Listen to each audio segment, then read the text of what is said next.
Well, here we are, interview 3 at the dynamic, amazing Wellness Real Estate Symposium at JP Morgan Chase. I will say this building is so clean and the air is so filtered that you're not supposed to get that 3 p.m. slump, but try recording 4 podcasts in a row and you need the caffeine. But I'm here with somebody pretty famous in the design world, Christopher Sharples, the founding principal of SHoP Architects, who hosted our reception last night in the Woolworth building down in Tribeca. Was it Tribeca? Tribeca, Fidei. Okay. Sort of straddles two neighborhoods. Well, I'm not just impressed because you had a reception for us, but look at some of the buildings and designs on their resume, the company's resume. Uber headquarters in San Francisco. What else? The Domino's Sugar Master Plan, the Barclay Center in Brooklyn, the National Veterans Resource Center at Syracuse University. You should really try to have bigger goals, Chris. I don't know what you're doing. I heard something you said. Give me feedback. Were you there for opening of the Barclay Center when Jay-Z sang or something? Oh, it was a very powerful experience. Yeah, one great thinker to another. But you have something in common with the founder of Global Wellness Summit and Institute, Susie Ellis. You're an identical twin. Yes. And that's random that you're both in the same business. Yes. What do you do together? What is your role in the company and what is your twin's role? Well, with all the founders, we are all quite capable designers, but we all bring our sort of other backgrounds, other skill sets. And my brother started out in engineering. Mm-hmm. So he has a very good sense of how buildings are held up. He's also much more organized than I am. But, it's sort of that really wonderful balance between, all the talent shop, because if we were all just good designers, we probably wouldn't still be together. It's all these other skill sets, political science or Greg's background in finance, Corey's in business. And these have all really influenced how we've developed our practice. Well, you always talk about don't silo things off. I've read a lot of your interviews. And what role does collaboration play in designing the Barclay Center or the highest skyscraper in Brooklyn or the FIT's new academic building? What else haven't you done? But how many continents do you have projects on? 5, right? Well, right now we've probably got 30 active projects in the office. And one thing that we don't operate a studio system in our office. Typically a studio system is like one partner would have its own group of people and, go out and get their own work. We all work to get work together, but you usually get 2 principals on the same project because there's nothing worse than having a client call up and not to be able to speak to, because the right leader. Person isn't there. Yes. So, And so the key is when we put projects together, it's almost like putting a Navy SEAL team together. You look for the right skill sets for that problem, and no problem is the same. So we not only have there's 7 principals in SHoP, all very talented, all came up through the ranks. And then we have incredible team of directors and designers. And what's really wonderful is it's not always about architecture. It's understanding these other disciplines. Because one of the biggest challenges we face in our industry is the siloing of skills. And that's where, you can't really have collaboration when everybody's saying, well, this is my job and I only do this. So it's really about how you bring these skill sets together to solve very specific problems. Well, I have so much to ask you, but one thing that struck me too is a podcast host asked you, do you have fear that AI will replace architectural firms? I don't know if AI is collaborative. Do you? I would say this, maybe the weaker ones, but I think AI has a big role to play in terms of how we manage data, how we utilize the history and intelligence of an office. We're 28 years old. Oh, you are 28. Yeah. Oh, so my God. we, when you talk to leadership, we have, more than 28 years of experience. Wow. And the fact is, when I leave or some of my partners leave, where's that intelligence go? So the idea is how do we use AI and bank all that information? So imagine you have an intern or a student just out of school, and they come in and they want to understand what are the different material systems we use for a rain screen facade. You can go into AI and begin to understand the different systems and the details of those different Okay, systems. for those of us who don't know, what is a rain screen facade? It's a type of facade system where you might, and that material on the outside could be any kind. It could be stone, it could be metal, it could be wood. But what's beautiful about it is it's not part of the weather seal, so you could do so many different things with it. The Barclays Arena is a good example. I see. So you could sort of dance You with can that. do all that dancing and not have to worry about, oh, how am I going to keep the weather out of the Oh, building? how fun. Yeah. One thing is that you seem to be the triumvirate of technological invention, artistic inspiration, and public responsibility. But I also think you're not afraid to talk about the scary things in the design world. So let's break those down. What do you mean by technological invention? What have you done? Well, I think, if you come into SHoP, and again, there's so many people in our office besides me who are really focused on this. But one thing you'll notice when you come in the office, you'll not only see architectural models, you'll see airplane models, boat models, car models. And so what we've been doing, because again, our industry really hasn't transformed in a very radical way. We're still building buildings like we did, 60, 70 years ago. Looking at these other industries like aerospace and automotive and marine and how they use advanced technology to manage their whole design process, but also how they put things together. And so when you look at a manufacturing process, part of your design thinking is not only about design, but how you put it together. Mm-hmm. That informs your design. Typically in the architecture space, architects don't spend a lot of time figuring out how to put the building together because that's not their responsibility. Their responsibility is to design. They give direction. They show this is how the wall section should be made, but it's a representation of how the building should get put together. But it's not the actual instructions. And there's a key difference here. For example, when you buy an IKEA piece of furniture. I try not to, but yes. Yeah, but I'm using, or Legos. Mm-hmm, mm-hmm. You get this book and all the components are drawn in axonometric. And you can understand how to take all those pieces and put them together. Architects don't create those kinds of information. But in manufacturing, you create those kinds of instructions. And so you decided to put it together? Well, we want to get involved in means and methods because this is how you manage risk. We, as a result of siloing ourselves, the industry siloing ourselves from the process of how you put something together, we're not able to manage some of that risk. And so we put it off onto the builder. Well, the builder didn't design the building. So if they run into a problem, they're like, well, how do I do this? What material? Can we use another material here? Can we value engineer this a little Exactly. bit? And then everybody loses. Yes, the owner's like, oh, why does this cost so much? Why are we using this fabricator? So this is where collaboration becomes really important. And this is where visualization steps in, is when you create documents that actually visualize the project in model form, you can really interrogate it. You could really start to understand, and all that ambiguity goes away. Mm-hmm. And what happens is if you see a problem, or the owner sees a problem, or the contractor or your sub see the problem, everybody sees it together, and people are trying to solve it together. And that promotes collaboration. So this idea of creating a highly model-based delivery process where you can see these things is something that aerospace and automotive have been doing for decades. Because what I'm not in the architectural business, but what seems to me is it's easy enough to go, what are these crazy people thinking? It gets to the actual rubber meets the road and they're like, are these people high? What are they smoking in that office? So you saw that problem too, right? And you found a way to build a bridge. Yeah, and we're not there yet, but we've proved, I think where you see it reflective in our work is in the envelopes of our buildings.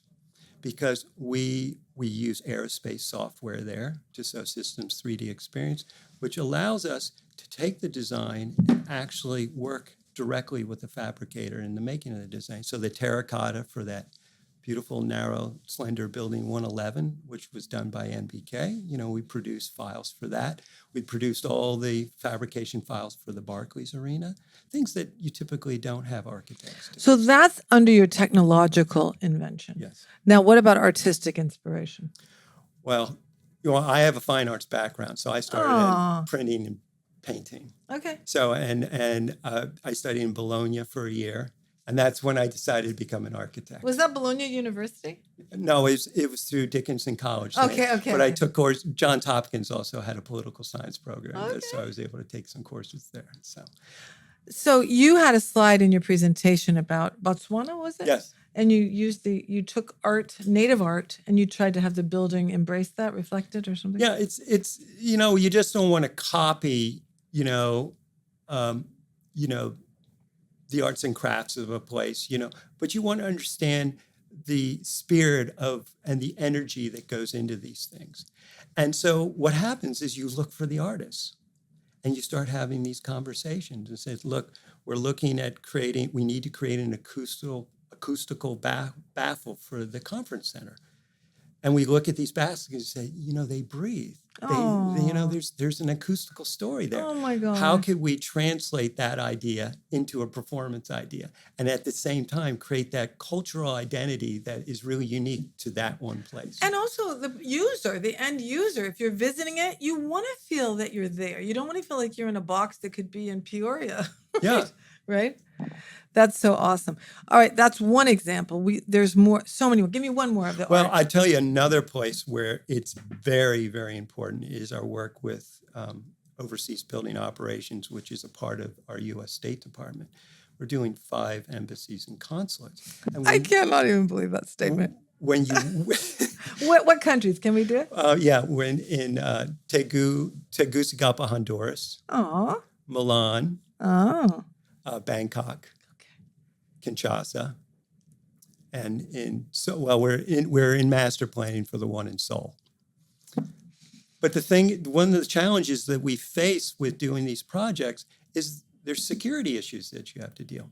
But the worst thing you want to do is create fortresses in a country where you're a guest. oh my God. Yeah. So when you saw the image of Bangkok or Milan, it was like, what is the spirit of place? And what is collaboration, openness, Exactly. interest in each other? And the climate informs this. When you're working in Bangkok, you have these issues with flooding, humidity, daylight. So how can you create a building that mitigates these issues and utilizing local approaches, local technologies to do that? So you're complimenting the country by doing, awesome. Yeah. Awesome. Tell me about public responsibility. Oh, that's a good one. That's a hard one too, because especially when we work in cities like New York or San Francisco, you engage with community boards, and So hard. and it's hard, but it's important. Yeah. And it's the same when you're working with city agencies. You don't want to design people out of a process. It's one of the things we learned very on when we were doing Greenport, a little park in Greenport, and we build a big model because nobody really understands how to read drawings. Build a big model, and it was amazing. We had that model in the auditorium, and everybody in the village came up to it, and they weren't even just talking about the park. They were pointing, "Oh, I know the owner of that building," or "Oh, wow, that's what that building is." So they're immediately feeling connected, and they're starting to understand the whole space, how it's connected to the whole community. And we experienced this also with the East River, where we were working with 2 different community groups, and they had their own agendas. Of course. And so what you don't want to do is either have your design show up in the New York Times before you even meet with them, and that's happened to some architects, I believe it. or you show up to the first meeting with renderings. So we still do sketches because sketches create that sort of human connection. Flexible. And actually, clients love it if you can, when you're they're across the table, and you can sketch upside down. Because it just tells a story that this is not just some computer. This is a human being that is helping you, sort of reach that vision. And so we sketch not only just for clients and community, but we do it because it's part of our design thinking and how we move from the sketch into the virtual and then back into the real when we start to build models. Because I will tell you, I live in LA, and I don't know if you remember when they opened the Getty on the 405, we hike, and our hiking group was the CEO of the Getty Museum. Why? And he made it a mission to involve the community. Yeah. Like every couple months, he'd have another reception and give updates and say, "You're going to be so proud of this." When I opened a hotel in Hawaii, I went a year and a half early. Just go to the Rotary Club and share the thing. And you're going to love to bring your relatives here. Yeah. No one knows the payback of that until you don't do it. The reason why everybody was getting sick is because there wasn't enough housing, and you had a family of 4 living in a 1-bedroom, And the reason why the prices are so high is because there's not enough supply. But the challenge we face is construction costs keep going up. Ugh. Right now, the lending's really hard. The interest rates are really, and we have these rules like 421A, which is a incentive for developers to do 20% of their project using workforce housing. And so when these things aren't, in place, it makes it even harder. Now, Albany is actually, we're pretty confident it's going to come back. But the thing is that when you look at workforce housing, the cost of construction is just through the roof. And if you can't get the subsidies, if you can't get the financial support, it's very hard for developers to pencil these projects. And I don't want to put this on the developers. The fact is, we're faced with this issue of construction costs keep going up and up. And one of the reasons they keep going up and up is because we really haven't innovated our process. There is innovation happening. There's good builders out there that are trying to innovate robotics, automation, and stuff. But it's going to take time. But the key is to try and bring more of that on-site construction off-site into a controlled work environment. So is that the little kit house you showed? Yeah, what you saw there was an example of a 1-bedroom, which was part of a 15-story building, which we're moving into right now to start fabricating. And what's important here, because you learn this when you work with clients, is one of the things that scares clients and even architects is when you talk about things like modularization or standardization, they're suddenly going to go, it's like AI. Oh, you won't need us anymore because you're just creating products. But I can tell you, no developer is going to want their building to look like their neighbor's building. Right. So there are going to be elements that are standardized, like the structural systems, because you have to meet code. You got to hold up the gravity load. Fire safing, making sure that things are safe. But everything else can be different. Mass customization. Your facades could be different. Oh, Your that's good interiors to could be know. finished. I don't think people would think that. Yeah, They wouldn't hear that and go to that conclusion. Yeah. I don't think. So those are the kinds of things that, we're pushing. How are you? Well, we haven't really asked why SHoP is at the Wellness Symposium.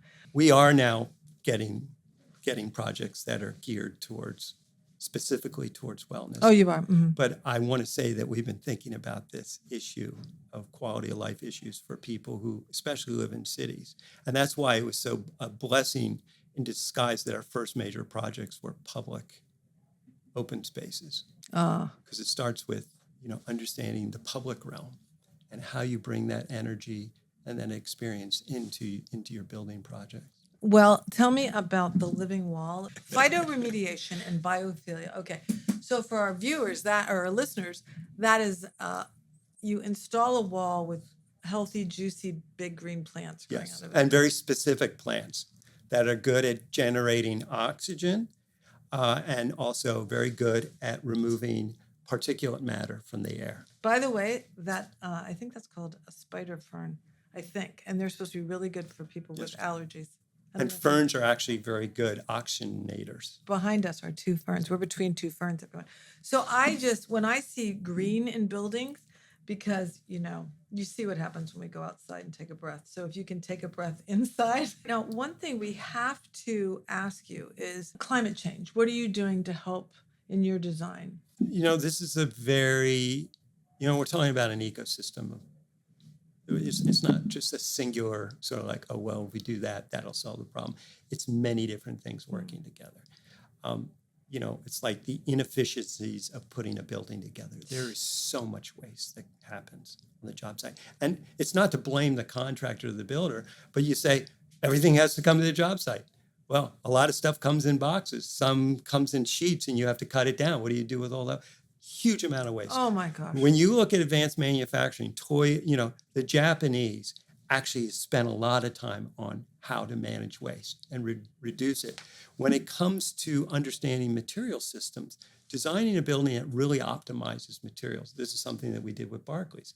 We based the steel widths on a standard size, and we were able to have 4% waste and saved $250,000 by just choosing the right steel ribbon size to do those panels. And so what you can do is you could run digital simulations. And what it requires you to do is have these intimate conversations with the fabricators, understand their material attributes, how they like to work. And that has a huge impact. Now, obviously, when you start looking at bio-based materials like mass timber, you're talking about a huge impact in terms of reducing carbon emissions. I mean, right now, buildings contribute about 44% of the carbon emissions. So you're talking about a huge issue. And we know that, different industries are really looking at this very hard. Well, we just interviewed the Lake Nona gentleman, and they're building another, humongo community in South Florida, and they will not use cinder block. They use wood. I said, what about hurricanes? He goes, no, you can do it. It could be. So it's a determination to try. And what was the most beautiful thing you said, I take notes when people talk, I can help myself, is that you saved $250,000 and when you did the 4% waste. So when people learn, it helps the earth, it helps us live longer on the planet, and you save money. Yeah, it's good business. It's good business. And that's the message that really needs to get out, because what they think is only rich people can do this because they have a guilty conscience, because they consume so much anyway. But no, if you save from the bottom line, you can save. Now people might pay more attention. Tell me how you have the courage to talk about slavery in the design world. The fact is that when you start understanding how much forced labor there is in the material supply chain, you sort of can't look away. But again, it's not just one thing. When you start looking at that, you start to realize also the supply chain is broken. It's very opaque. And so it's very hard to help if you can't really understand where things are being sourced. So what we're finding is by creating that more transparent relationship with the fabricators, with the material suppliers, you can begin to engage and have these conversations. And where it gets very exciting is when you talk about circularity. Hold my hand on that one. Yeah. So the idea is, imagine that. Now, I'm not going to talk right now so much about, mineral sourcing, but more in terms of, when you look at bio-based material systems, like mass timber, for example. There is so much wood that is sourced illegally.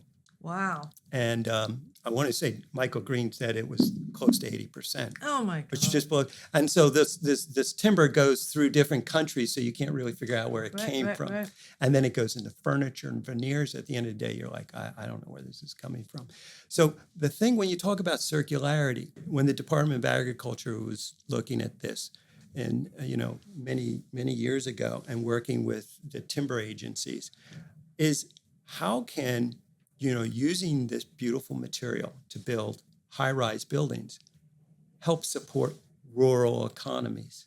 So the people who harvest the trees, the companies, the fabricators who make it, and you start to see the circular approach where money is coming back. And one of the biggest problems we have is forest fires and disease. And the reason we have them is because we don't have the money to deal with these issues, where healthy forestation, how you protect trees, Are you making any headway in the supply chain?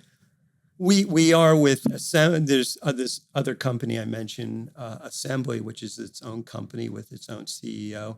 But it's under SHoP. No, it's now it was incubated at SHoP. Oh. And then it's out on its own now. And so it's developed a very strong relationship with with suppliers using the aerospace and automotive model, where you go out there and you really meet with suppliers, you share the models with them, and they start to understand how to fabricate from those files and stuff.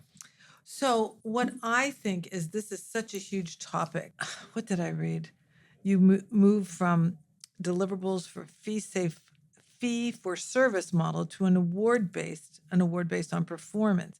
I mean, you have so many solutions you pepper through your presentations, but what if I'm Joe Midwest and I love design, I really want to do it, but I don't want the earth to burn up. Where can I turn? Where can I learn what you've learned over how many years of doing this? Well, 30? 28 but 28. more like 30. But well, first of all, it takes a client who's really interested in, sort of exposing themselves to these challenges. A lot of, clients, they just want the coffee table book, and so it's looking, and we're seeing a change because I think it has a lot to do with ESG and wellness, is that the younger generations are saying, hey, in a way, the building is like a body. Oh my God. The sooner we learn that. Your company is owned by the employees. It's public. What advice do you have to someone that wants to turn their ship and go more toward sustainability and wellness? What's your advice? How has it felt? I have to tell you, there's a lot of challenges that we face in architecture. My son actually just got into RISD, so he's very interested in going to this. And I was writing down on my notepad, he should focus on wellness. You were. Because the fact is, we have to reevaluate the value model. And because in a way, we are risk managers. But we aren't paid like risk managers. I see. And the challenge is we spend a lot of time and money on innovation, and it's hard to recoup that. And so the challenge that we're facing is how the practice of design needs to evolve. And when you look at this industry, there's so much opportunity to move beyond just a service provider to a real integrator. And someone who inspires people. Yes. Someone who changes the world. I mean, I'm about to interview the doctor from Brazil, medical doctor, oncologist, her husband's OBGYN. They both left medicine and are into real estate design. What? I can't wait to find out what they're talking about. But I don't know if you're aware, did you read that just in the past week, the biggest state in Brazil, or one of the biggest, it's bigger than Katrina, floods. Yeah. 400 of the 500 municipalities are underwater. The airport's a river. Do we even talk about it? It's just the Trump trial. That's all. I know. When you look at Germany 2 years ago, where are the floods there? No, Dubai just flooded. I know. 3 weeks ago. I mean, when you look at, 4 inches of rain, and look at what happened. And so the thing is, the plan is, Mother Nature is just saying, hey, you're going to keep behaving this way, and this is look at the tornadoes in Omaha and Oklahoma City. I mean, the thing is, now on Instagram, people are actually in these environments. And if there's one thing, you're seeing it, and you're seeing the impact in real time. And hopefully people are going to start sitting up. So one thing that I love so much about what they do is, I don't know who your competition is, but a lot of people in the room are competitors with each other, but they're there. And, somebody had to be like Deborah Zakay. I worked for Deborah, so did Susie. I've known Susie 40 years. There is an end point. Like, there is a Pavlova. There is the first ballerina, you know. So for wellness, there is a starting point. And to me, it's so exciting that the lineage of wellness is accessible and findable and learn fromable. So that's why this event really excites me, because wellness comes in a lot of shapes and sizes. But a lot of architecture, like, it's a buzzword. Give me a few, Hail Marys, just so I can say it's wellness. So I heard you on that long podcast I listened to talk about the responsibility of mentoring. Mm-hmm. How do you think that applies to wellness? How would you learn? If you wanted to learn more, you come here. What else would you do? I come here. It's also having a chance to go visit places. I mean, when I was working on that little Kunsthal and Santa Fe site, 10,000 waves. I love that place. Beautiful spot. And so my wife was with me, let's go to 10,000 waves. I had lived in Japan for 3 years. Oh. So immediately, so I learned, great experience. And then, it was in the fall because the aspen leaves had turned yellow. Mm.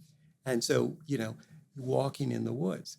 And I grew up on a farm, so this was like sort of going a bit back, but also understanding this relationship of, these aromatherapies and the massages. But I got to tell you, when I took my wife on a trip when she turned 50, I didn't tell her where she was going. I said, just make sure you don't schedule something and have your passport. And I took her to Marrakesh and stayed at Mamouya. Beautiful hotel. It was the one that Churchill, I don't know if you know the story, Churchill loved Marrakesh. He did? Yeah, after Casablanca, he forced FDR into his car and they drove like 4 hours to Marrakesh so that they could go to the top of a riad and see the Atlas Mountains and, of course, have a martini. But what was amazing is when you go into the souk and you see the crafts and the artisans, and also you walk into those riads and it's like you've been taken to a whole nother world. There's a tree growing up and so those are the kinds of things that actually the trip to Marrakesh actually influenced the design thinking for YouTube. Wow. I will tell you, having this Global Wellness Summit around the world has changed all our lives. Because every time, like I never went to Israel before then. I never went to Marrakesh. I'd never been to Turkey. And it is, you talk about, education, right? And just our last interview was someone from Canada who lived all over the world and someone from Turkey who lived all over the world. And so we learn from each other when it's global. So, Chris, there's so much more we could say and there's so much more we could talk to you about. But what we want to encourage you to do is to really consider being part of the Global Wellness Summit family, because there's so much we can learn from each other. But what you need is courage. What people need is courage to try new things. And I mean, you've tried so many new things. I really can't even click through it all. So I look forward to, more conversations and the ripple effect of saying, I went to their headquarters and I saw this and now it's affecting this. And also, I see that you're mentoring one of our employees from Swell, and she's sitting right here. She's mentoring me too. Okay, it goes both ways. So welcome to the family, and we look forward to many happy innovations ahead. Thank you so much. Who are you, sir? So my name's Craig Collin. I'm the president of Tavistock Development Company. And we'll hear what that is. And who are you, sir? I'm Clint Beaty, Senior Vice President of Operations for Tavistock Development. Oh, so you know each other. Well, that's good. Now, let's tell the viewers what Tavistock is. What it says to the public-facing website is it's a global investment company, real estate, hospitality, agriculture, financial services. And let's see, how many countries? North and South America, the Caribbean, Europe, Asia, and Australia. And what's crazy is it's not just one thing. It's not ketchup. It's not running shoes. What does Tavistock do, Craig? So at the highest level, the parent company, we're involved in over 200 different companies in something like 20, 30 different countries. And that includes owning and operating businesses. That includes major investment in businesses. Many of those have some type of activation in the United States as well.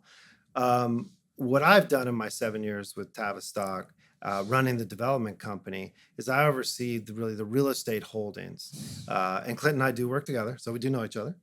But I manage the real estate holdings, both on the development side as well as the asset management side. So we own a lot of different types of assets. Like I say, lots of food groups we're involved in. Can you give me a couple of examples? Yeah, so we own and operate multifamilies, hotels, industrial, Class A office, restaurants. We have a cell tower business. We have an internet service providing business. I could keep going. But the reason that you're famous in the global wellness community is because of Lake Nona. And I want to invite everybody listening to Google Leader Livecast, the Global Wellness Summit. During pandemic, we decided to do little Instagram lives and interview twice a week in the beginning, once a week. And Gloria Caulfield, who works for you. Yeah. She is at Lake Nona. Tell us why we'd be interested in that. So I'll give you a high-level view of Lake Nona for your listeners and viewers who aren't aware of it. So it's located in the city of Orlando, just southeast of the airport. Lake Nona today is about 17 square miles.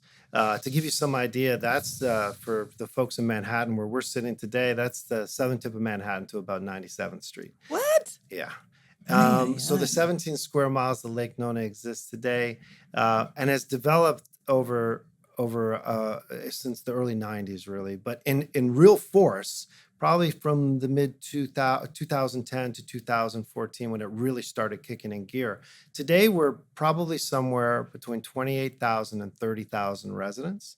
We are probably close to about 15,000 students, and we're probably close to about 20,000 employees that call Lake Nona home or a place they work at. Why people know why we're a member of the Global Wellness Institute and why why I've attended this event as well as others, and why Lake Nona is fairly well known in this world is our focus on wellness, right? Our focus on health and wellness, probably before it was definitely before it was popular. And I think what we're able to do and what we've been able to do is really take it on a large scale. There's some incredible people at this symposium, and some are doing amazing things. I think what we do is we do some pretty amazing things at a grand scale that really needs to be seen.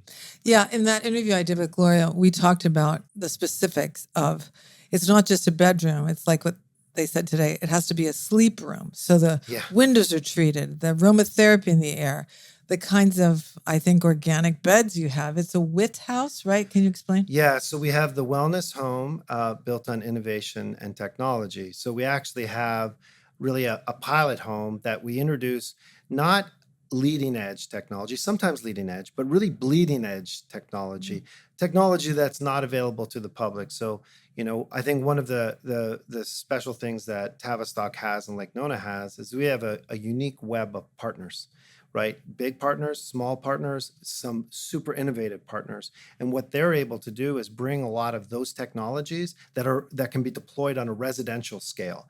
We do commercial, we do industrial, we do a lot of residential as well. My background before coming to Tavistock in 2017, I had a residential background. I think it says you were overseeing the building of 20,000 homes. Probably so that's dated. So probably if I had to say, and I'm getting older, but probably if I had to say in my career, I probably built about 25. I've been involved in the building of about 25,000 homes, and probably about 1,200 or so communities at this point. Wow. But, given the opportunity to come and do Lake Nona, and what Clint's going to touch on a bit, Sunbridge, which is our next, if you think Lake Nona's big, Sunbridge is even bigger. Bigger? Yeah. What state is it in? 3 miles as the crow flies from Lake Nona. Yeah. But I came because I was never in my career going to have the opportunity I was going to have for two things. One, to work in communities like Lake Nona and Sunbridge. And we have a lot of other businesses that are really great and inspiring and fun, including a at the global level. And then I also think too, I was never really going to get to work with such an interesting collection of people. I'm a developer by nature. I needed to go somewhere where, although we're a development company, we don't act like a developer.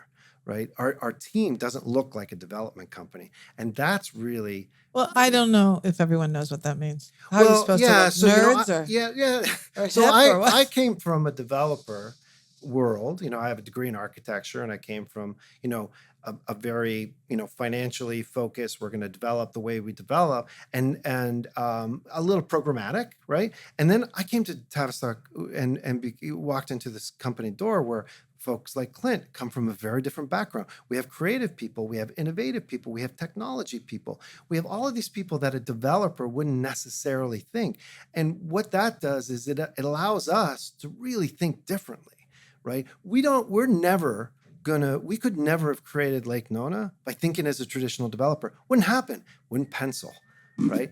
And we would never be able to do, and Clint is going to talk later about Sunbridge, we would never do what Sunbridge is doing at the scale it's doing if we thought like a traditional developer. It can't happen. Last night we interviewed Steve Nygren from Serenbe. And his motto was, after, I don't know, nearly 30 years of dragging that and trying it and doing it and pioneering, digging the dirt, he said, don't worry about feasibility studies. If I was supposed to have a feasibility study, I wouldn't be here. Yeah, fair. I love Steve. And what he's done at Serenbe, for your listeners and viewers, magical. It's magical, right? And if you haven't been, you should go. And Steve is one of the most gracious people you'll find in this industry. Right. In fact, I think what Clint and I do and have done is really we've opened our doors to people. Like it's not uncommon that Clint and I will be in the office and we'll look down because we office within the community, right? So you got to live there, you got to like breathe it, everything. It's not uncommon. We'll see another developer walking around, and we know 'em. And we'll like walk out and we're like, hey, and they won't tell us. And we're like, no, come in our office. We'll explain what we do. We'll show you what we're doing. And they're like, oh, we thought we had to sneak around. I'm like, no, you can call us. But see, is this your first wellness real estate symposium? It is. Because I will tell you, this is all about sharing. I was saying to somebody, Clint, that it's a bunch of competitors that turn to each other, open and share here. It is funny because how else are we going to get good? How else? Because no matter how fabulous they are, like Nona and Sunbridge, they're still only in one place. They're not all global yet or whatever. What's been your opinion of the day so far here? I've loved it. As I said earlier, I don't go to many events throughout the year, but this aggregation of people and the talents they're bringing is really complementary to what we're doing in Sunbridge. Well, it's also a thing where if you want it done right, you have to go to the source, and you don't get more sourcey than the people that are here. Yeah. And if you want to, I had a young man walk up to me and say, well, like my partner, I've been in the wellness space for 30 years or 35. And so you're not going to come in and go, oh, sound bathing, I just discovered it. You root things in what they should be. But anyway, he said, I'm making a boutique hotel chain and it's going to be all around wellness. And I thought, did you just graduate Cornell or what are you doing? I don't know what's going on. But tell me, when we go back to Lake Nona, I had a girlfriend in LA. She's completely hip and cool, and she organizes wellness events for hotels and companies. And she went to an event at Lake Nona. And she first was like, why am I going to Orlando? What am I doing? And then she goes, Kim, I take it all back. This place is amazing. And so I told her, text me. And here's what she said. Michelin-starred restaurant, smart beds, wellness suites, gym, walkable, and lots of green. Isn't that nice? Yeah, that's nice. That's nice. But are you saying, what's the population of? So we're about 30,000 people roughly in Lake Nona proper. Within the vicinity, probably call it like a 30-minute drive, you probably have the better part of 2.5 to 3 million people, right? But how many, first, we have two questions. First is, how many are affected, have direct access to sort of change the trajectory of their lives from your programs? That's the first question. Sure. I think what we also are is we're a bit of a destination for all of Central Florida, right? So we have, I would say it's maybe, I don't want to say this in any egotistical way, but I think we're probably influencing a couple million people. So here's the interesting thing is I grew up in Central Florida. I've lived there my whole life, pre-Disney. Lake Nona in the early 90s, late 80s, it was not a destination in the least. In fact, people were like, why are you going over there? Like, really? And as we curated the development over the years, now as a native, I have friends from downtown Orlando that are getting the car to go to dinner. Instead of going to the normal places, they're driving to Lake Nona. Which is how far from Orlando? Maybe 30 minutes. Yeah. Well, on the other side, maybe. Yeah. So here's an interesting thing. We actually geofence it, so we kind of understand how we want to know where people are coming from, right? Because we thought when we started doing, we did lots of different. We have a great container park that we're literally sitting in the office one day looking at a parking lot, going, "What should we do on the park? What should we do on the parking lot?" So we built a container park. That container park has restaurants that we incubate restaurants, and the first one now is coming out to its own brick and mortar. So it's this whole kind of cycle of how the businesses evolve. So we thought, oh, this is just for locals. We tracked it. It's like the average commute's 25 minutes to get there. So we are really drawing from many, many places, not only to live, to come out to our restaurants, to come to Lake Nona for various events. We hold, every year, we probably hold somewhere around 700 events. Well, I did not realize that. So what you said, you incubate restaurants, right? But isn't the whole community an incubator for wellness lifestyle? It is. I think it is in many ways. We have what we like to call a living lab, right? Yeah. So we have lots of our residents, our employers, our students are really part of the experiment, if you will. Like Lake Nona is not done and it's in process, but it's always an experiment. That's so nice. Yeah, and there's things that we've really had to rethink, and we've made some pretty big mistakes, and we've gone back and fixed it, right? And but I do think it's an evolution of the community. But to who we, I was mentioning this at lunch, that people think that everyone coming to Florida is a retiree, right? And the reality of it couldn't be farther from the truth since that's the old 2020. But it's history still of it's a stigma that is out there. Yeah. So right today, to give you some idea, the average resident of our 28 to 30,000 residents, the average age is 41. Wow. Right? Like 95% have an undergraduate degree. Like 40% have a graduate degree. We have 1,400 people a week move into Central Florida, net, right? Wow. And this is a younger, educated, fairly affluent population that's moving in. And I think what we've become is a real reflection of what the new Florida is in Lake Nona and now in Sunbridge. So, Susie Ellis, who we all know as the founder of the Institute and the Summit, she wants to know mistakes and what you learned from. So, first of all, the mistakes you made at Lake Nona are informing yours, Clint, or no? A little bit different. Your program? A little bit different. In some ways, yes, but what we're doing at Sunbridge and the tact we're going down is very different in some ways than Lake Nona. So, just to say, so people that are listening know, Lake Nona has 14 acres. It's Lake Nona is 17 square miles. That's 11,000 acres. That's okay. It's 14K. So 11,000, what you're saying. Yeah. 17 square miles. And you have hospitals, you have schools. I mean, it's crazy. If you haven't seen it, you can't really believe that this hospitals, hotels, schools. Grocery stores. USDA is based there. KPMG's National Training Center is there. I mean, that's an 800-room hotel in itself. In how many years has that happened? I mean, it has happened over 30 years. But if you really think about the exponential growth, 15 years. And then if you think how it's really taken off, is probably like 2015 on. Right? And would you, I have so many questions. The 2015, when did the Lake Nona Impact Forum start? Well, it's 12 years ago. So my brain's not working. We just did our 2012, something like that. Yeah. Isn't it funny that you can almost parallel those trajectories, right? Yeah. The awareness building. Yeah. And the Lake Nona Impact Forum is what? So the Lake Nona Impact Forum, Gloria is very, very involved in that. And there's another fellow I really need to name, Rasesh Thakar, who has been very involved in it. Well, from the beginning, right? Mm-hmm. I mean, it's his hand that's kind of been a driving force. But I will say so what it is it's an invite only, and it's a global in nature. We bring together people around health and wellness. Right? Some of the most innovative and creative minds. And sometimes it's really about, someone's made a medicine or someone's going to talk about Alzheimer's, like a doctor. But the other times it's like someone's coming in, like Brooke Shields came in one year and talked about postpartum, right? Well, as you should have. And so it's not just traditional medicinal care, right? It's proactive. It's lifestyle choices.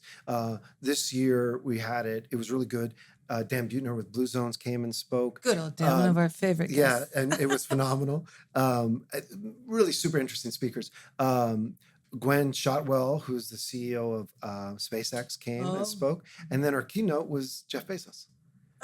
And so it's a great opportunity to really mix with incredibly brilliant people who are really trying to make a difference around health and wellness, but then it's extended out past that. It's right? more techie, probably. I mean, there is. I mean, and because if you think about even the evolution of health and wellness, think about the room we came out of. 1/3 of those people are tech folks that are really kind of focused on how technology and innovation is really influencing health and wellness.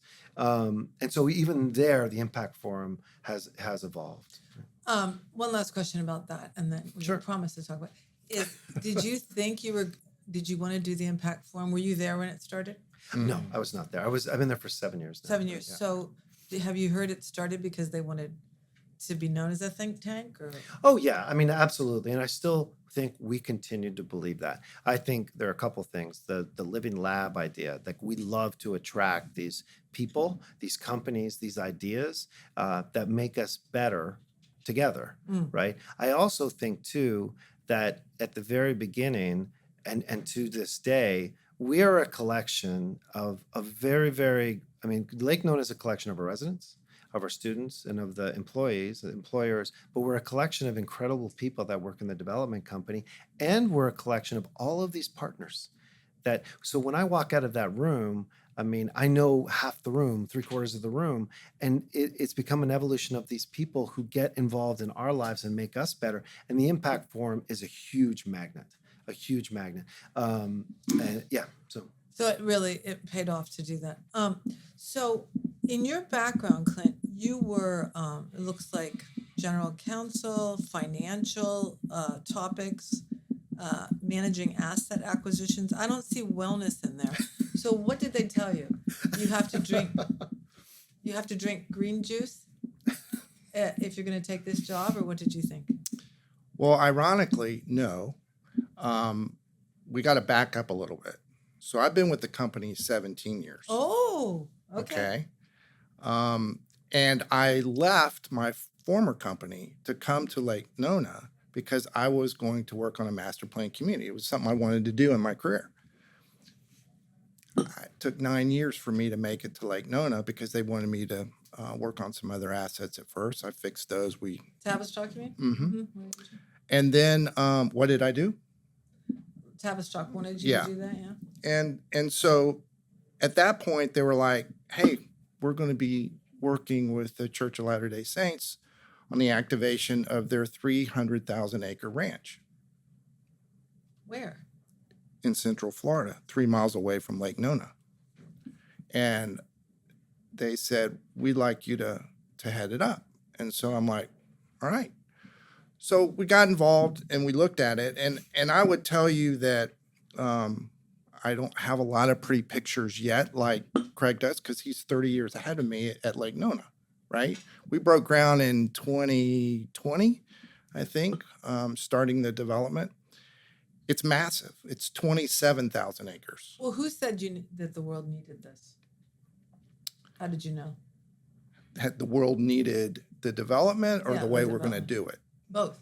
Okay. Well, our partners had already achieved all the entitlements on the ranch, and they were looking for the right team to work with them to activate it. I was fortunate enough that my grandfather was a great outdoorsman. Mm-hmm. Spent a ton of time in the woods, lakes, saltwater estuaries, all through Florida. Being I was here before Disney, I've seen the change that Central Florida has gone through. A lot of it good, and yet the benefit of being in the woods and being in nature and those things. I've been there. And so when we looked at the 27,000 acres and we looked at the plant makeup and the structure of the land, we were like... In the lakes. Yeah. We said, you know what? It's entitled for like 35,000 homes, 20 million square feet of industrial, commercial, retail, 5,000 hotel rooms. What if there's a way to combine that and then allow people to reside there and within 15 minutes walk, bike, hike, and immerse themselves in nature? I'm like, for me, that's my legacy. Having grown up in Central Florida and watching it, I would like my kids to look back and go, you know what? Tree. Yes. Yeah. Your dad did. They did it right. Yeah. They did it right. Now, you still have to make money. Yeah. Someone at this table tell me why wellness isn't too expensive to embed in your design. I mean, I'll take a crack. Well, no, like I think Sunbridge and Lake Nona are very good examples, both, of saying there is an investment, right, into the development that is not going to make you pedestrian, right? What you can't have, having been a developer for 30 plus years, you can't have a commodity. If you're going to have a commodity in terms of development, and trust me, in my career, I did a lot of commodity development. There's a lot of it out there. Yeah. Right? You ride the tide, right? You're not getting a premium, and when the market gets whacked, you go with it. And I think what having the focus and the payoff in health and wellness is that commitment, right? And I think it is a differentiator in a development world that has become a commodity. It's the authenticity of it. I mean, everyone talks about sustainability. A lot of us will do something that feels good for a little bit to pay the premium because it feels good. And then after a while, you're like, I don't want to do that anymore, right? What we're talking about is stuff that is authentic to the development. So in other words, something you can be proud of.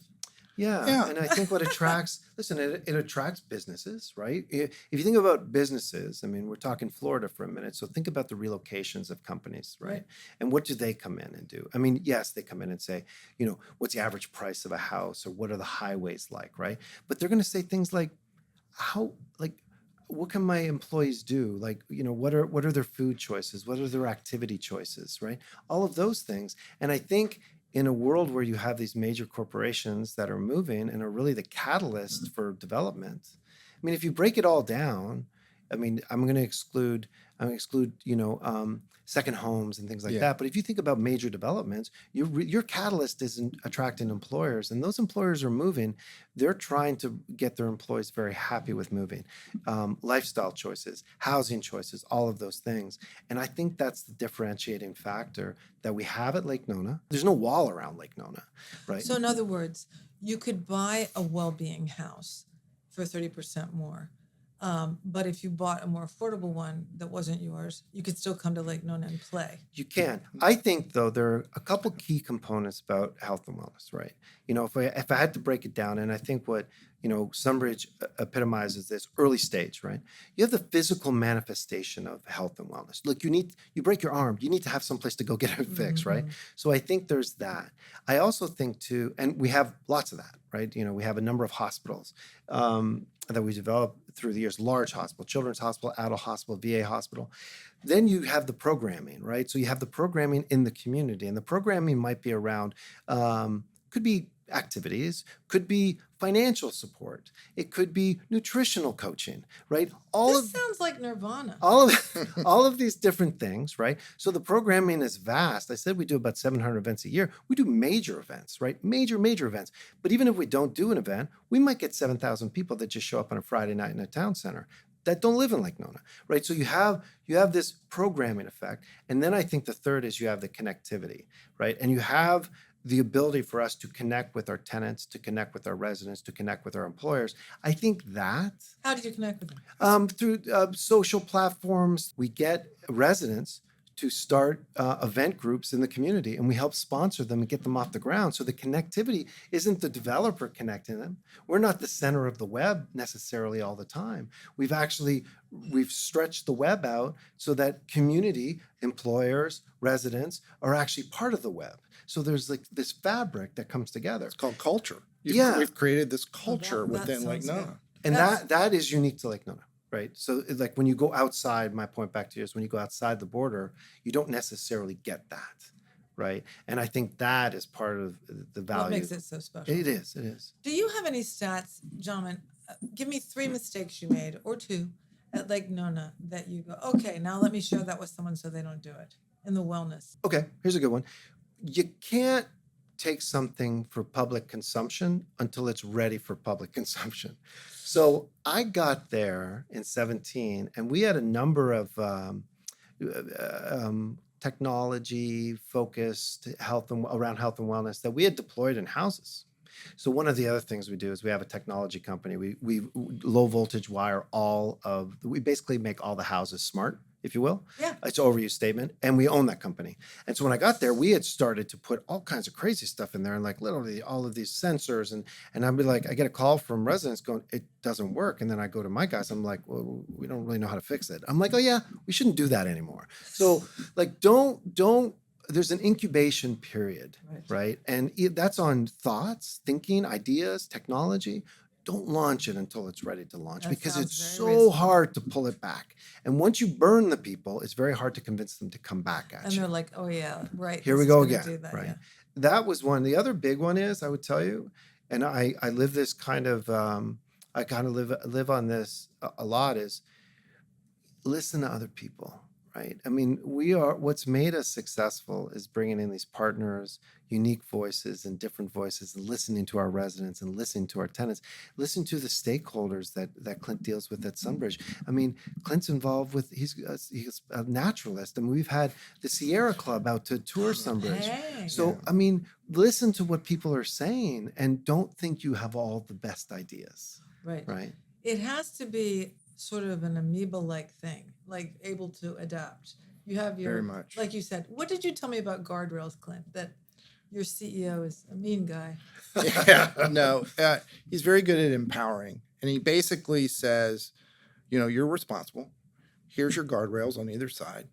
As long as you don't go and hit the guardrails, get to the end. Or at least Make not it happen. smash through the guardrails.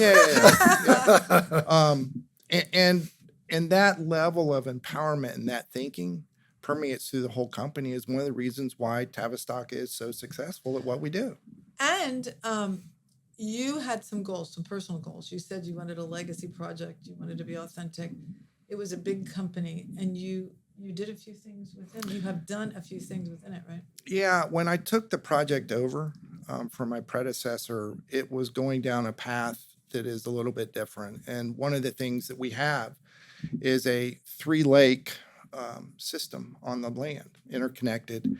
There were plans for a big marina and all this stuff. And I kind of looked at what we're trying to do and what we're trying to pull off and said, it doesn't feel authentic. You just had that feeling. I just had that feeling. And and who I did looked, you bring that to, that idea? brought it to Craig, and I brought it to the team, and I said, I think the world is ready for us to not sell premium lots around a lake. Wow. And I think That we is need an to, How outcome of- anti-developer is What that? are you? Now I know what you mean. Wow. I think we need to pull the home edges back, Jeez. put the public space around the edges of the lake, try and maintain the natural look of the lake edges so that you have that feeling of nature. And further, not allow private docks. We're going to have a curated group of boats that are available to rent within the community, low speed, electric only, human powered. The point is this: 3 lakes, several thousand acres. You can get up on a Saturday morning and you can take a walk. And that area that we've created is a sanctuary for wildlife. And I you're going to bet go it is. immerse yourself in it on your Saturday morning walk or your Wednesday evening walk. All right, so here's the anti-developer. Tell about who you just hired. So, interestingly enough, when you talk about what's the miss, right? When you look at the population change going on in Central Florida, look at Deborah. 102-year-old Deborah Right. Zaki, yes. Think of the cultural legacy she brings when she speaks. Okay? We're developing 27,000 acres where 1 of 7 residents in Central Florida right now have lived there before 2010. 1 in 7. Wow. 1 in 7. Wow. Okay? They have don't no- even know what they do. don't have any emotional, cognitive tie to understanding the environment. Florida, over the history, has had a big draw to big nature, but they don't understand it. They don't have any clue. So, how do we deal with that? Well, that was the big miss for me. Now, it's very early in the game, but it's the cultural aspect. And so we formed the Florida Headwaters Foundation. Hey. And that foundation is separate from the development company. It has an independent board. It's aligned with the principles of Sunbridge. We've hired a naturalist. Our first employee is a naturalist. Oh, somebody write that down. You're going to make me cry. And that person, while I sit here today and we're talking, is meeting with the public school systems right now for the K-8 that opens in August, working with the teachers on the curriculum that they're going to teach those kids that lines up with our development. That aspect will be what makes Sunbridge last longer than my involvement or Right. Craig's And one involvement. guy's passion. You've got to, in fact, I was touring a top exec from Sierra Club around the property, and I was telling them about it, and they were like, this is amazing. How are you going to do this once you're not here? I'm like, Foundation. Put Yeah, the I hope principles someone's together. recording this because these are good things. But one thing I'll tell you is full disclosure, I graduated from St. Pete High. We won't say what year. And my family would always vacation in Florida. Then my grandparents moved there. Then a lot of us did. So, Old Florida. How far is Sunbridge from Cypress Gardens? Or is it gone already? No, Cypress Gardens, it's probably 2 hours. Oh, it is 2 hours. Yeah. And the manatee and the moss hanging from the trees and the old Florida. So when you see images of Sunbridge and these tree canopies, and that's what blows people away. I mean, we're putting major infrastructure in. We've relocated huge live oaks. I mean, monstrous. Take 2 cranes to put one And so on we've there. relocated all these tell you how much trees that and means put them to at the me. entrance of the community. I mean, it's an investment of ours, but it brings to life what the community is going to be today, right? And like it's a vision. It creates a sense of place right away. But the right out of money the you street. spent for that tree, it's such a living being. And it's Louis Schwartzberg. It's the underground fungi connection of all the trees. And I just think you guys have no clue what you're doing to preserve a tree. How much does that cost you to It's about pick it 30 up? to 40K a tree. Yeah. I love you. Yeah. Okay, Yeah. well, Now these are These are massive, massive, No, I huge get live it. oaks. canopy, I get it. shutting the roads down to move them. But that is a cost decision that you would never get another developer. I mean, rare developer to say, "Oh, just order a tree." Exactly. And one of the advantages that we have in Sunbridge, our partner, the Church of Latter-day Saints, they have a long-term vision. I mean, it's the Mormon Church. They right? redefine long term. Yeah, so they have a we very think long-term 25, vision. 35 years. They think 100, 200 Yeah, years. and they are very generations. good partners. And they really, why I think originally they chose us is they believe, one, we're collaborative partners. 2, we're very, very good placemakers. I know that term is overused. What do you mean by that? I think we take our view of community design, how people drive through it, yes, bike through it, walk through it. It's a journey. We think about the journey of getting to parks, the proximity of trails, all of that we take very seriously. So, gentlemen, first I want to remember Craig as you truly are the CEO, and you oversee how many different kinds of companies? Count. A bunch. Like maybe 30? 30-ish. I mean, different companies that we're involved in, or different that aspects. aren't wellness communities. Yeah. So, what are a couple of your superpowers that you think enable you to do that without twitching? You haven't twitched once while we've been talking. I think I think my ability to absorb information is good. I think, but that would be second to. I truly believe a superpower is I have a good ability to choose very good people. Right. And I think that I work with. I tend to lead from the crowd. I don't tend to lead from the front. So I think getting the right people that can work in that environment, like I like to be in the group as we're doing the work, not do their jobs, but I think that's very key to understand what they're going through. Yeah, absolutely. Absolutely. And to what they're going through, both professionally and personally. But I think I have a very good ability to get to hire very good people and help them and coach them and know when they need help and when I can step in. In terms of switching businesses and like a view of the business, I think I've just always, it's funny. My first house I ever built for someone was in 1993, and I remember the name and I remember the lot number. And so I have a unique ability to retain useless information. I'd be great on a game show. I'd be great on a game show. Win a game show. No, we know you do things with it. But if you now, Clint, that you are so deep in this project, what if someone came to you, which they will today, come up to you and say, okay, give me a couple tips. What should I keep in mind as I move through my project and my dream? Well, first of all, in talking about something of this scale, you'll underestimate the initial lift by a factor of 25. Wow. You just don't understand when you're talking about a greenfield development of this magnitude. We built utility plants, water, wastewater utility plants to activate the land. How about solar and geothermal? We have solar programs on our initial community. geothermal, we've looked at, we just haven't found the right way to make that work in Florida. Yeah, That's efficient. we're having another look at it. But on the solar side, we have standard solar on every house that is built in Sunbridge now. We put a 4.2 kilowatt system, standard solar, and we mandated it with our builders. So as a developer, we develop land and sell it to builders. At one point in time, one of the 31st business was that we owned a home building company. Oh, Yeah. God. But we no longer No own that longer. home building company. But we mandated the solar, and our business partners, who are our builders, right, big public builders that aren't used to that, really saw the idea behind it and embraced it. Geothermal we're looking at, and yeah, I mean, there are a lot of other things we've done that we've been able to get our builder partners to come with us because they believe in the vision.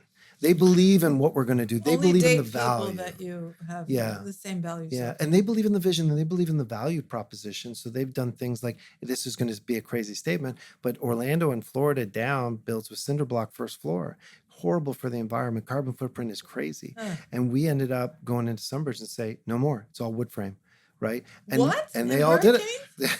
It's Yeah, easy. yeah. I'm telling you, it's just as good, Yeah. right? What? Yeah, the structural. Did you hear that? The structural capacity is just as good. And the other thing we did was we stopped letting stucco go on wood frame. Yeah. I mean, stucco is not properly installed through the United States in numerous locations, and we said Lot we're of not going to mold. do it. Oh, you have a lot of mold issues, and we're like, we're not going to do it. What do you do instead? We do hardy. Hardy board. Yeah. Hardy board. And we're not, that's not an endorsement for Hardy, but there are other Hardy-like products. Right. But so I think you have to have the strength of your convictions, right? And you need to be able to show the value proposition to your partners. And that is, I think, what we've been able to do at Lake Nona. And now we're really seeing the fruits of our labors at Sunbridge. Okay. Well, just the way you guys have grown since the Impact Forum, I feel like, we see by this event, if there was no interest here, why would it have grown exponentially every year that we have this symposium? How can people dreaming of doing what you've done, how can they come and learn from you? Do you have university classes? How do you do it? Well, we don't, but we invite everyone that Yeah. wants to come.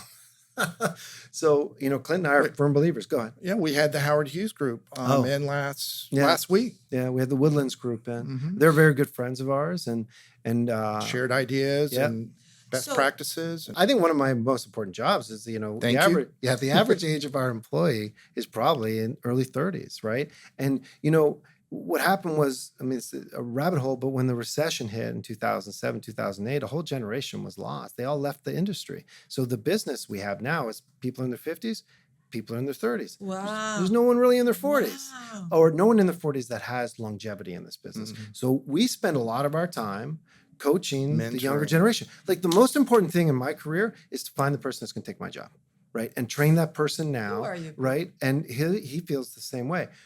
We invite people to come. We tell them what we're doing. Listen, we get great ideas for every, the Howard Hughes group, which I respect those guys greatly and what they're doing. And Woodlands is a phenomenal community. We got out of it as much as they got out of it. Yeah. But when you walk people around, it gets a little overwhelming. Like, you were saying about where you stop. I mean, one of the things we did, and we're really bad at telling people what we do sometimes, and that's something we got to get better at. One of the things we did was we started introducing natural, like fish of Florida and shrimp and things like that into our stormwater. So now we're attracting birds that are almost endangered species. They come to our lake. So literally you're walking down a path and you're seeing these flocks of birds that you can't see. You can see them deep in the Everglades or Lake Nona. Oh my Right? God. And we put up 400, 500 bat houses. We put up like 2,000 bird houses. You may be the future of the honeybee. We don't know. Oh, we've actually talked about that. We've had So a funny lot thing, of discussions. So We there's just- we're close. There's the mason bee in Florida. It doesn't produce honey, but it's a very non-aggressive bee. There's a fellow we have who was our director of landscape architecture, Jeff Thompson, a really smart guy, and it's the mason bee, and it doesn't produce honey, but it's a great pollinator. And We it's- need pollination. and Right. Don't take so that we're the actually wrong way. we're actually looking at it now. Well, gentlemen, we could go on. I'm so inspired by this. The tree-loving, tree-hugging me. I'm just so excited. And really, with Florida, I spent vacations driving down 75 and 95, and you're like, what is out there? Yeah. So to know that you guys are out there and that, development is in your hands. And I, for one, believe that the only way to save this kind of thinking is to share it. Yeah. It's the only way to save it. So we're so happy we could help you share. No, it. Thank thank you you. for having us. Thank you. Yeah, it was great. Enjoyed it a lot. Thanks for being number one today.